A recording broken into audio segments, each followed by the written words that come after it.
Welcome to the show. Today I'm joined by Sydney Ross or Sid Ross. Sid, welcome. Thanks for having me. So nice having you back on the show. I had you on the show just before the March fight card that got canceled by 247 because of the pandemic.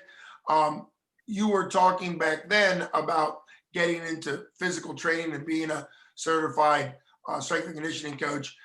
What has it been like for you starting in March when the pandemic hit?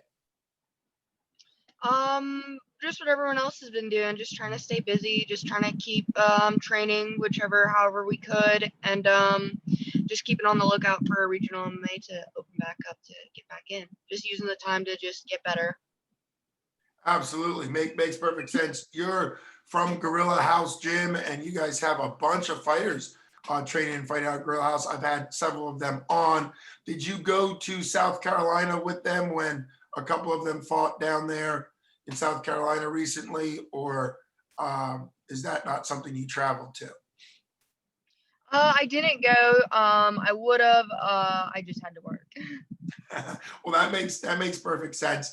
And it's good that you have work because your work is at the Gorilla House Gym, right? That's your main job.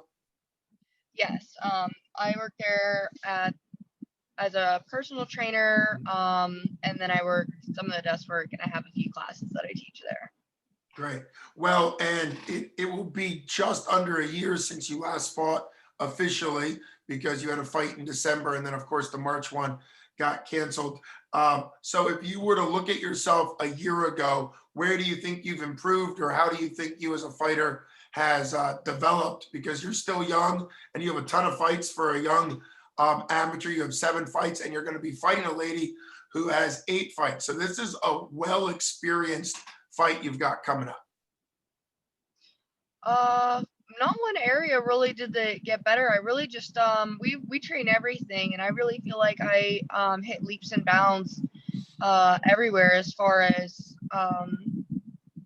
training. Just I felt like my wrestling has gotten so much better. It was nice to not focus on weight cutting or like scheduling fights and just going in there. And also, I mean, our gym was shut down, so literally it was just every day we would wake up, like talk about what time we were gonna get together, and we would just train. Like everyone just got to eat. Like diets just got a little unclean for a little bit there for most people, I'm sure. But it was like no one was starved, no one was depleted. We were just going in there. No one had. We could work out whenever we want. It was almost like living like UFC fighters, just wake up and train all day. Like that's what we did, and it really helped. Yeah, we really all got a lot better and more well-rounded everywhere. That sounds a lot like what Ethan Goss and Caden Cassidy said, that they felt like while the restrictions and the shutdown was annoying, it gave kind of like a special community in your gym of just the fighters getting together without some of the pressure that otherwise happens. So definitely great that you guys put it to great use and actually got better during it. We've seen fighters at the highest level. Some of them got better during it. Some of them got worse. Uh, you've had fights in many different places, including Virginia and elsewhere.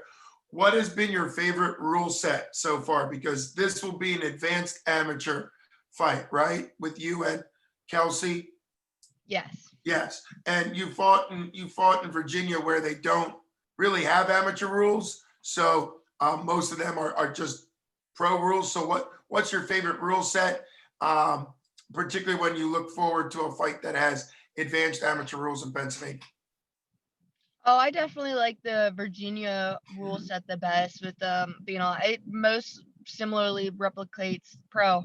I Yeah. wouldn't suggest I think it's as an advanced amateur and someone who already had a few fights, I think it was fine for me, but I don't necessarily agree with that rule set for people who are beginners. I like how Pennsylvania kind of protects the first 3 fight fighters because just less injuries and less bad reputation for the sport.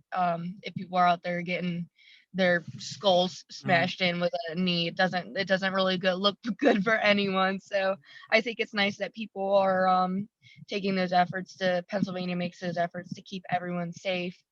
and taken care of in the sport so that they can have long careers and stay in the sport. That's going to Mhm. deter someone if they catch an elbow to the face their very first fight. But I liked the pro rules, and I plan on going pro. So it was nice to kind of just practice that and have it go on my AMU record still, and you know practice throwing head kicks. I took a head kick. I got elbowed in the eye and had my eye kind of bruised and just a little baby cut open, and it was just stuff like you just no one's gonna throw an elbow at you in sparring, and no one's gonna head kick you and in sparring, and you don't have to just coming back from that, because those are things that kind of intimidate you. You watch it and you're like, I don't really know if I could take a head kick and keep coming, but then you realize that you can, and just it's not something I would want to do as a pro. I want to have my experience already, and then I don't want to have to be. I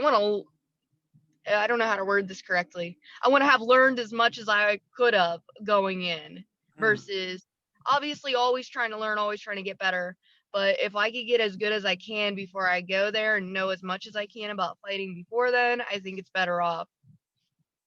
Oh yeah, absolutely. You have a very intelligent approach to MMA. I think that comes from the fact that your parents run a gym and you've been around it for a long time and you're very studious with training, which is good. And everything you said about the rule sets makes sense. I think sometimes people go to fights and there are times, particularly in the novice amateur rules, where fights stall a little bit because it gets into a little bit more of a wrestling, grappling, because there's not a lot you can do. But people are also able to work through positions that otherwise would become really dangerous very quickly with no real experience. So I think Pennsylvania does it right. I'm sure you've gotten this question because you've stated your plans to go pro. Is that a certain number of fights away or a certain distance of time away? Do you have kind of a mindset? Obviously, 2020 has been completely different than anybody expected. What are your pro plans for the future? I'm just kind of letting stuff work out how it's supposed to. I did have a pro debut set up for December 12th, and Mm. just the way everything kind of worked out, decided that this card was going to be better for me. And yeah, I mean, I don't necessarily need to go pro right after this one. I don't need I just whenever it works out, whenever the opportunity comes, I'm just going to let stuff fall into place. I've had offers. Um I've gotten messages from Bellator asking to come debut for them, um Wow. for an opponent, not just reaching out for me specifically, Sure. just saying, would you fight this person, because we're Sure. going to be in Pennsylvania anyways. And it'll just depend. It hurts to tell that promotion no, but you just got to let stuff work out the way it's supposed to work out. And the reason I hadn't taken that is because I was actually going to be a backup Mm. for the opponent they were flying in, not really. And then it would be next weekend, so kind of short. It hurts to say no to a promotion like that, but you just kind of gotta. I think if you put your eye on this prize, you don't really pay attention to the journey so much, and that's where people fail, because they have their long-term goals, but they don't have short-term goals in between to pay attention to. I try to Mm. more focus on what's next, what's next, what's next, not this is what I want to do here in Mm. 5 years. Because 5 years is forever ago from now, and who knows? I might get into a vicious car accident and never be able to fight again, and I might be over in another country doing whatever. Like, who knows what you're going to be doing with your life? So as of right now, my next goal is to fight this fight, Mm. obviously try to win this fight, and then, look at the opportunity that's next. I do want Absolutely. to go pro eventually, but I don't really have. I mean, I'm only 20, so I feel like I have plenty of time to. I just think I have the perfect situation, honestly. Very blessed to be doing it, have done it the way I did. And to be able to allow it, because I know there's a lot of other people who are older or just don't necessarily have as many fights, and they're trying to kind of hustle to Mm. get stuff in. I don't really have to rush this. I could just enjoy this process and enjoy where I am right now. And what a mature attitude to have. What's something you expect for yourself from yourself when you said short term in this fight coming up? How do you expect yourself to react and fight? Not so much the specifics, because obviously we'll see what happens November 28th, but what do you kind of expect out of yourself walking into a cage for what will be your eighth official amateur MMA fight? This weight cut is half a weight class lower than I usually do. I usually Mm, fight at 125. This one's gonna be a catch weight at 120. I'm not so nervous about making the weight. I have made 120 before. I just want to have a good clean cut and recover from it, and see if maybe 115 is an opportunity, depending on how easy the cut is. So I want to have a good cut. As far as just preparation in the ring, I've had issues before where I didn't warm up hard enough, mm. and then I went into the fight kind of like and wasted a round, half a round on, just being like, oh, hey, I'm gonna fight right now. Like, okay, cool. Like, I'm getting hit in the face. I get nervous. I don't want to say I don't get nervous, but sometimes I just don't really like get that, oh, like, go, go, go, like Mm, the adrenaline, just like, come on. Like, I have to wake myself up, which is very different from some of my teammates that they have to kind of like, they're in the back there, like, right. kind of zenning them out, like, calm down, you're fine, just breathe. No, I'm in the opposite. Like, they're having to like slap me in the face, like wake up, like you're about to do this, like, come on. Because I kind of like, I don't know, I just kind of like chill and shut down, I guess, under pressure. And so I want to be awake, ready to go, Mm. warmed up in there, like just starting out strong. And then I just want to make good reads. Sometimes in my scrambles and stuff, I'm really scrambly, but sometimes it's just like go for submissions that I don't really have, giving up bad, making bad reads. Just, I think that's just my IQ. Like, I just think the more times you get in the cage, the more reps you get, the smarter decisions you'll make. And I just want to like show off that I've um gotten better at understanding how to win a fight and not necessarily just going in there and just throwing hands, like being meticulous and well thought out about how you're going to go about trying to win.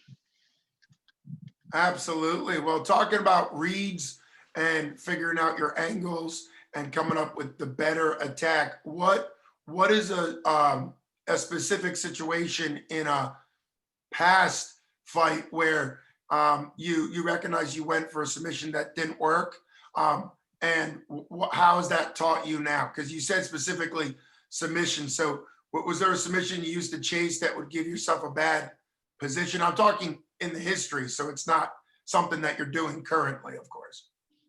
Um, the thing that stuck out to me whenever I had mentioned that was in my Kauai fight. It was my first fight in Virginia. Kauai was my opponent's name. It was the Cowboy, CFS Yeah. 3, I believe. It was in 2019 it was like early, late summer. It was like September or August, I believe. Kauai Wallace was the girl I fought though. I believe it was round 1. I had her against the cage, and instead of just laying into her, I tried to do like a spin around armbar, and I put myself against the Mm. cage. And I think she was able to get up, and maybe I think she might have had some time on top. But and then again, I had her in a triangle, and I tried to switch off to an armbar because I felt like I wasn't about to finish it. And we only had 10 seconds left in the final round, and I ended up letting her get out, and I finished the final round on my back, getting my face punched in. And I feel like those two mistakes cost me the fight because I took her down maybe 3, 4 times during the fight, and our hands were pretty even. So I think it was those close grappling exchanges that maybe it was a very, very, very close split decision that I ended up losing. And it's just not a very good feeling when you absolutely know like those two tiny little things you would have won. Yeah, that's got to be a level of disappointment and frustration, given the fact that it's not like you lost badly or really even lost at all because you were doing such a good job. But that's also something that I think fans don't see of fighters. We watch a fight and sometimes start going like, "Why'd you do that?" or "How stupid are you?" But you're in a fight and you've got to trust your reactions and you got to learn from them. You also brought up something that I think affects scoring more than it should, and that is those last 15 seconds. That so many judges put extra emphasis on those last 15 or 20 seconds. And so you're talking about 2 rounds that you were doing good work in, but then the way they ended up at the very end wasn't the best, and that probably cost you the round. I actually had several years ago, I was talking to a judge in Pennsylvania just about, hey, what do you look for? And I just because I commentate and stuff, I wanted to get an idea. And he actually told me that if a fight is pretty even during the round, he just looks at the last 15, 20 seconds. I remember thinking, oh my goodness. Now that's not everybody, but it does give you sort of to be wise in what you do in there. And that's a great example. It's also nice that it's not like you got caught in a submission. It's just that you gave up position a little bit. So those are 2 really good examples that you shared, which is great. I've had Ethan Goss on the show recently, and obviously Caden Cassidy. What's it been like? Caden had a spectacular senior year last year, going 38-0 at states and wrestling and winning the AA state champion. And he said he was training with you guys during that, particularly right after. What's it been like having Caden? Because I assume you guys grapple together, you're similar build and all that. So what's it been like having him there and watching him develop for his debut fight? Yeah, obviously his wrestling's always been solid. It's really, really great to get to,